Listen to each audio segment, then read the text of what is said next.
So, Evan, I take your direction very well. I'm great. Happy Tuesday, everybody. The draft is 2 days away, and we've got an actual series in the Eastern Conference first round. I'm excited. I'm glad you picked up on what I did. How did you not pick up on what I did? I clearly was ordering this.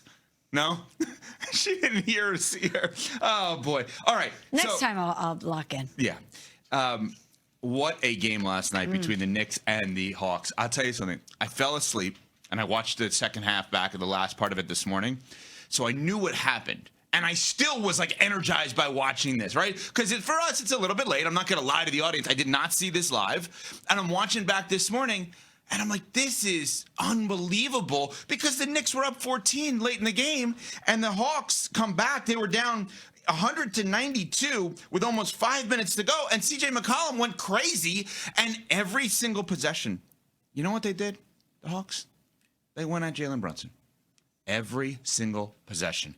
With the deficit, down 8 points, they just go at Jaylen Brunson. And Brunson, to his credit, did take blame for the lack of offense during that fourth quarter and, of course, the defense in that fourth quarter. Here is what Jaylen Brunson had to say post-game after the Knicks loss to the Hawks.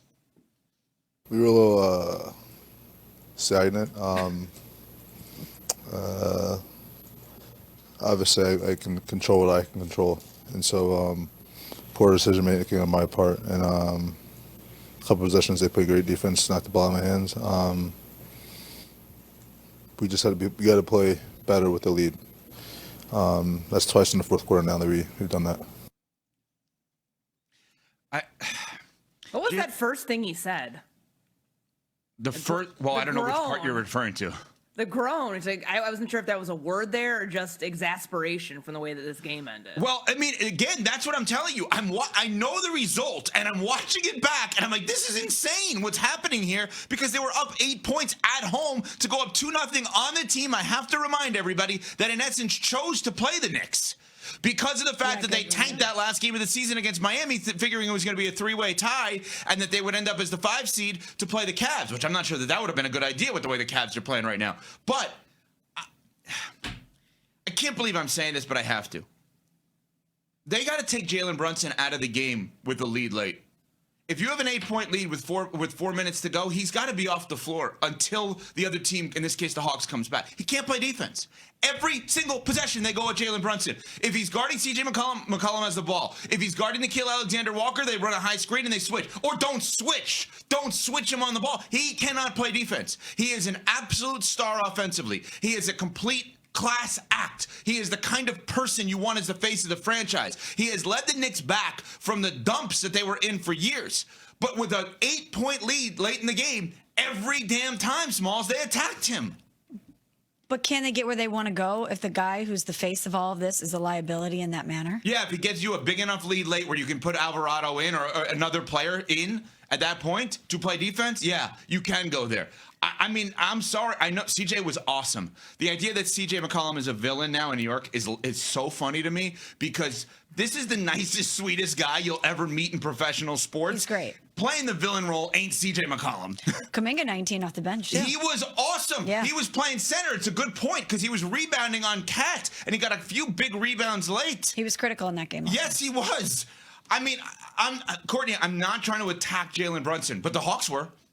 No, they were, and I think that's how you have to go about it if you want to even out the series, which they did. And to steal one on the road is pretty monumental where this point of the series is right now. If they can go win the games at home when the series shifts back to Atlanta, then I think we're talking about the Knicks being upset in the first round, which of course would be catastrophic for everything that they have set out to do this year. But you talk about not having Jaylen Brunson in the game when they have a lead late.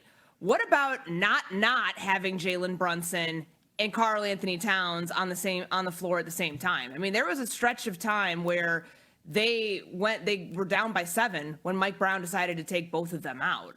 Then when he puts them back in, they go up by 9. So I feel like this is a lineup thing that has to be tinkered with as the series goes back to Atlanta or goes down to Atlanta. And it's something where if Jaylen Brunson is a defensive liability, you've got to be able to find some answer somewhere else late in the game because we saw a 14-point lead evaporate very quickly. And that was a problem because it felt like the Knicks had zero answer, especially on the offensive glass, to try to get it back. Mitchell Robinson's the best offensive rebounder in the series. They have size. Maybe in the NBA. Forget the series. They have size that they should be absolutely dominating with inside. We said this in game one when they won, it wasn't a big issue. But now that they lost this game and you saw kind of where those deficiencies were in the fourth quarter, now it's a problem. Now it's a problem that if they don't solve it quickly, with the Hawks now having the home crowd behind them when it goes down to Atlanta, I think it's going to be a pretty quick turn here in the series. Nuno Miguel Barrera Teixeira DeVito, our producer. You are a diehard Knicks fan. Your reaction to what happened to your team last night? This is all on Mike Brown. Oh, okay. Yeah. All right. So, and Courtney, you're talking about this.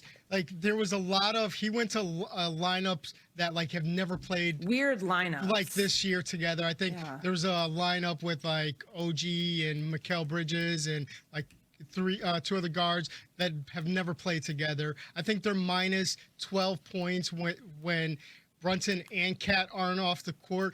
I know they had a lead when they weren't there, and Brunson was in foul trouble, so he went out earlier in that third quarter than he wanted to. He was just Mike Brown was trying to figure out, there was a timeout issue, right, where he takes just one of his timeouts at the wrong time late in that game. So, like, and then there was some also interesting comments that Mike Brown had about, Karl Anthony Towns. He was great in the third quarter, then takes 2 shots the rest of the time in the fourth quarter in like 7 minutes of play. Well, nobody was shooting but Brunson. And by the way, when he got an open look, to his credit, I got to be fair, there was one play where Okongwu was guarding him, and then he dropped back for Alexander Walker to come back up, and there was literally a split second of space that he had, and he drained the three. So, I got to be fair. Brunson is a can't-miss offensive player in that spot. So, but anyway, go ahead. I'm sorry.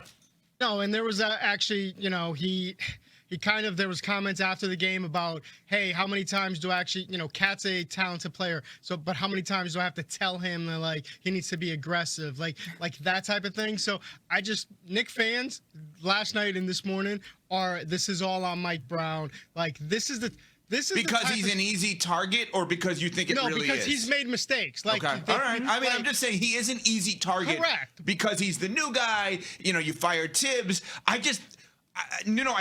Again, I'm watching that back, and I'm like, every possession they're going at Brunson. Yeah, I think it was CJ was 4 for 4 in that fourth quarter against Jaylen Brunson. But what do you do?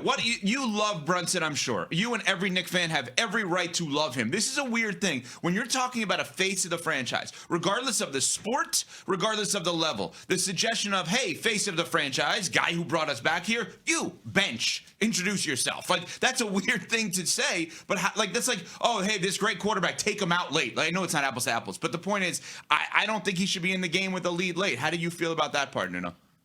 I think it will, and they end up doing the offense for defense type of substitutions later in the clock, right? This was in the middle of the fourth quarter. Right. So, and also, again, the substitution patterns were completely off that they normally do. So I think that's why Brunson ends up playing the last 8 minutes of the game, and you can't take him off. I don't know. It felt like and we talked about this before the series. They lose this series. I don't think Mike Brown's the only scapegoat of this. I think I truly believe this is a franchise-defining series if they lose this series. Well, it's on the players, too. I mean, correct. Like, you can't miss 10 free throws in this game. And those 2 critical ones in the fourth quarter that OG missed, that's a problem. Like, I'm with you, Nuno. I think that he's low-hanging fruit right now because Knicks fans are looking for anything to blame other than the guys on the court that they should be blaming. That's why the CJ McCollum villain narrative is becoming, frankly, just as big as this series is. Like, that's I feel like the way that they try to scapegoat who they really are trying to pinpoint the blame on by picking the coach, by picking the opposing player and calling him